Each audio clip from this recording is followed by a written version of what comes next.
love vegetables. Vegetables are an important source of many nutrients required by our body. Let us learn about them. Carrot. Carrots are orange in color. Carrots grow underground and are sweet in taste.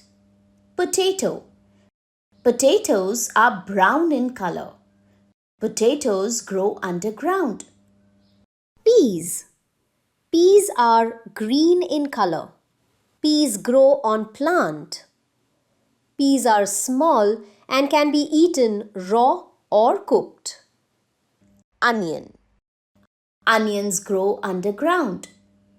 They come in white and pink color. Onions can be eaten raw or cooked. Cauliflower. Cauliflower is generally white in color. Its shape resembles a big flower. Radish. Radishes are white and grow underground. Radish has a spicy and crisp taste. It is often eaten raw in salads. Capsicum. Capsicums come in different colors such as red, yellow, and green. They have a sweet taste. Tomato.